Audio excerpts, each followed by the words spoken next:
Happy Sunday to you guys. I hope you've been safe and I hope you're staying healthy. Today's talking about health. I want to talk a little bit about heart rate variability. Did you know that for years and years now, it has been linked to impaired emotional and behavioral regulation of stress? Yeah, it has. So what is heart rate variability and what does it even mean for your dog?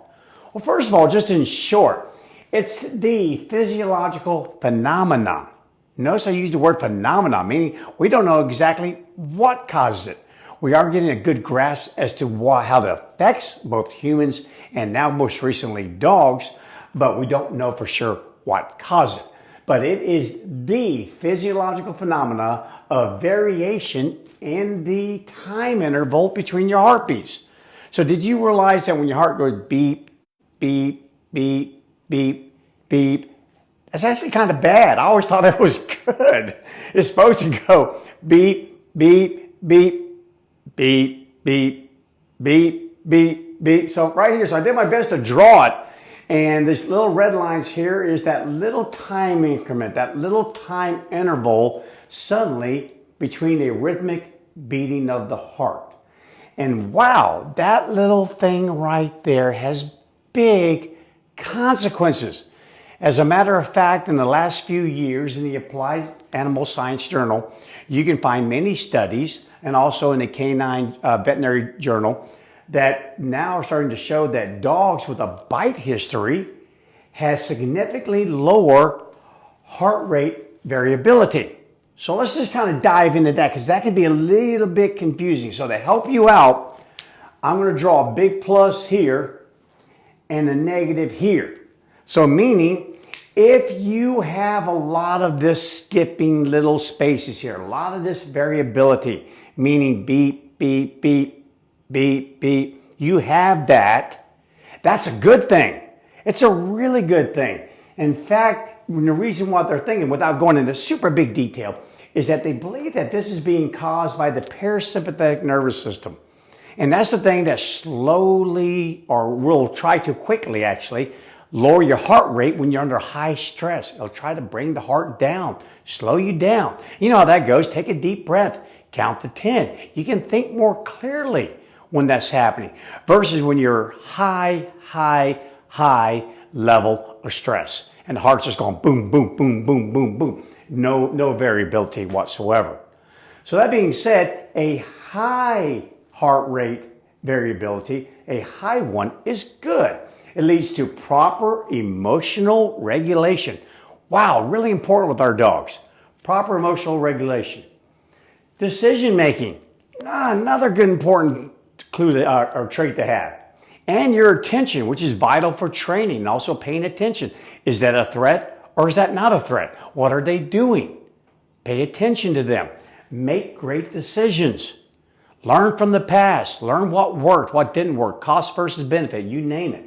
Emotional state, relax. Dog, I got it. I told you I had it. Well, dogs who have a lower heart rate variability, they just don't have a lot of this going on. Just that steady rhythm, ba-boom, ba-boom, ba-boom, ba-boom, has been found to have the opposite effect, both on humans and dogs. Humans and dogs. An opposite effect. They have a very poor ability to control their emotions. Their decision making can be all over the place, and their attention is lack thereof. So there's a lot of problems here.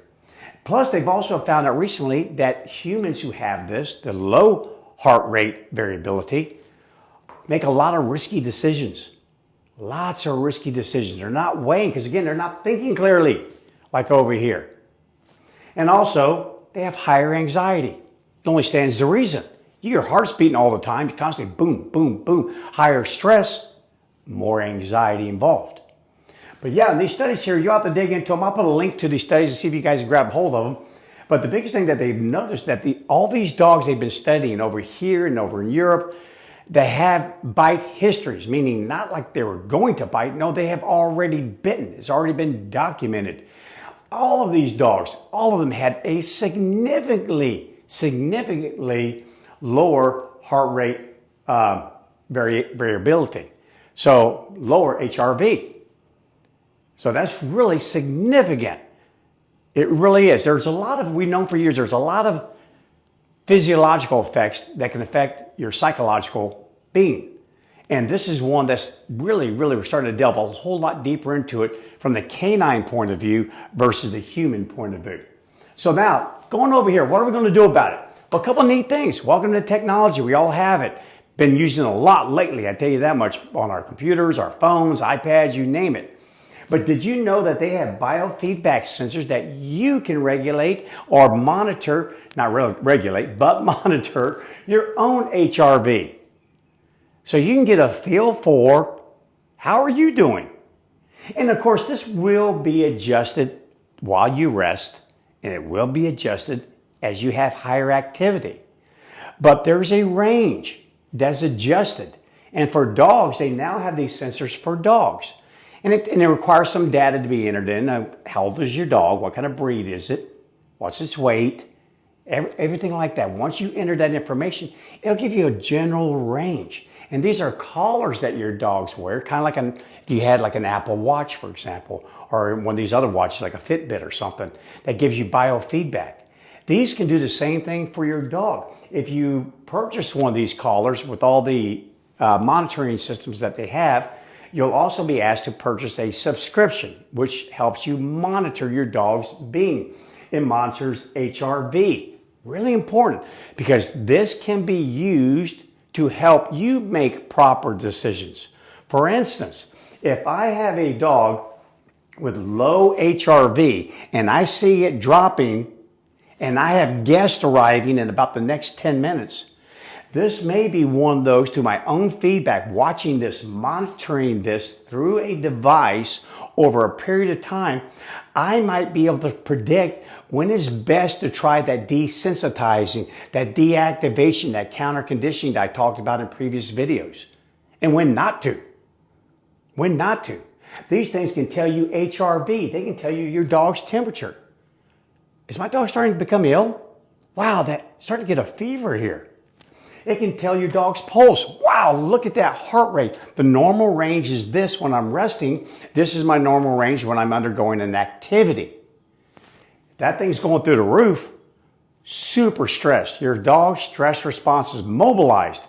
And that is a precursor to action about to take place, fight or flight. So you follow me here? Sweet, cool. Respirations, of course. If the heart rate goes up, you're going to breathe more. We all know that. Activity levels. You can monitor your dog's activity levels. Are they active? Sometimes too much activity can be an indicator of hypervigilance, which is associated with GADs, generalized anxiety disorders.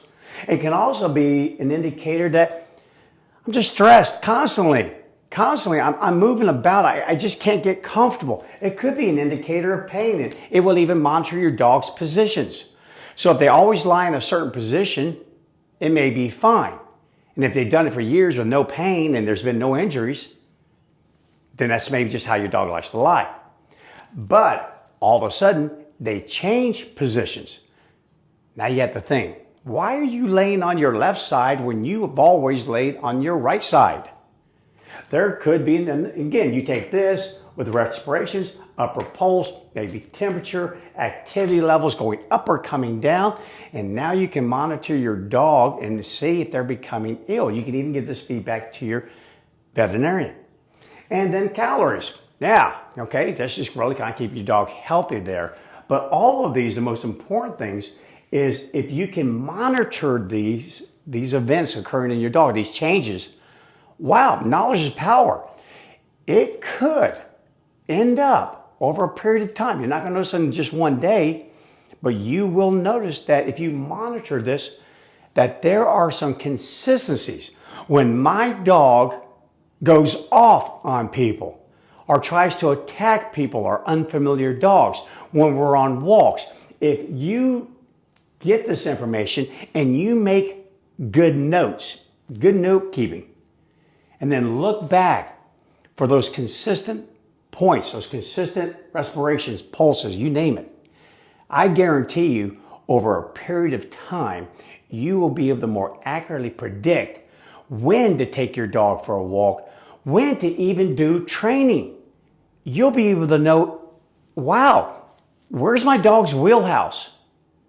Did you know there are universities in which classes don't even begin for these college kids until 1 p.m. in the afternoon? Yeah, you look at it and think, lazy, but no. From a scientific point of view, they've learned a lot about this. They've learned what is the wheelhouse of focus for some of these young adults. And they're using it to their advantage. So we can do the same thing with our dogs. I think it's so darn cool, and it's so new in some of these. There's a company, I'll put a link on the thread for this Facebook post, and I've looked at a few of them. There's not a lot when it comes to our dogs. Again, this is kind of budding information for our dogs. Been around for a while for us humans. But I will put on the Facebook link a link to a company that I think has the best product today. Now, you know how technology changes, so you want to stay up with it. But everything that I've read, everything that I've researched points in the direction of what's called Pet Pace. Pet Pace. So real easy is just petpace.com. Not that they're paying me for any of this. Heck no. I just did my own research. I did it for you. And I'm telling you what, if I decide I want to try this with my own particular dogs, which I'm going to do, I am. I'm very intrigued by this. I'm going to take a look and strap one of these things on Captain for sure and see what I get from him, because he can be, like I've said in previous videos, a little reactive himself. There are times in which you can. I love science. I want to get into this. I'm even going to buy a few and put them on some of the dogs that come in for training at Taming the Wild. We're going to do this, and I'll be sure to give you guys feedback on what I find out from this. But the science is there. The promise is there. And that's what we need. That's all we need. I should always be pushing the envelope. But again, you can do some of your own research on this. The hardest thing about heart rate variability is keeping it straight in your head. A high heart rate variability, which you think, wow, that's a high heart rate. No, actually, no. It's just that a lot of those gaps, you got a bunch of them in there. That's a good thing. That's a good thing. A low one, that's bad. That's not such a good thing. And it's just something that we have. It's a genetic makeup. They haven't gotten deep enough in the science yet to know, dude, did we create that? Was it me? Was it my attitude, my approach to life, or whatever? Not enough known about it yet, hence why it's still the old phenomenon. But we're learning. We're pushing it. And guys, I love the fact that they're pushing it, and I love anything that can help us all prevent our dogs from trying to bite us or anyone else. And I'm telling you what, when you have these studies here, and I'll put a link to them, that say a significantly lower HRV. Significantly, not just a wee bit, but enough measurable difference that on our worst day at a minimum, it could be a predictor. It could help you make a decision. Do I put the dog up, or do I keep the dog out when I have company? Do I go for a walk now, or do I go for a walk later? Anything that we can use, anything, is a good thing. So guys, I'm going to be trying this out with my own personal dogs. I'm going to be trying out with some of the dogs that we're going to train at Taming the Wild. And I will be posting periodic feedback for you guys, letting you know. So if you want to sit back just a little bit and go, I don't think I want to invest in that just yet, I'll let Bryan try it. That's fine. I'll give it a shot. And I'll give you an honest and very, as always, transparent feedback on it. I'll let you know thumbs up or thumbs down, baby. But I am going to do it. So stay tuned for that. I'll be following up here real soon as I get them in, as I've given it enough time to reach the consistency or get enough data that we can start to cleave from it what we need. And whatever I find out, I'm going to give it to you. All right, guys, so think about it. Heart rate variability. Maybe get one for yourself. I'm almost don't want to know for me. I'll know for dogs. I don't know if I want to know about me. But if you do, let me know. And if you've already been doing this, let me know as well, because I'm really, it's piqued my interest here. Big time. This is something new for dear old Bryan. So I'm getting after it, and I'll let you know when I find out. Okay, guys, enjoyed my time with you today. Enjoy the rest of your day. As always, be safe. Share the information if you found it helpful. I'll put these links on there. Go ahead and click on them and do your own little investigation. If you find out anything that's contrary to what I put out here today, let me know, because I don't know a whole lot about this. This is not my area of expertise right here, but I'm going to make it my area of expertise. All right, guys, until I see you tomorrow, be safe out there. Check back with you tomorrow.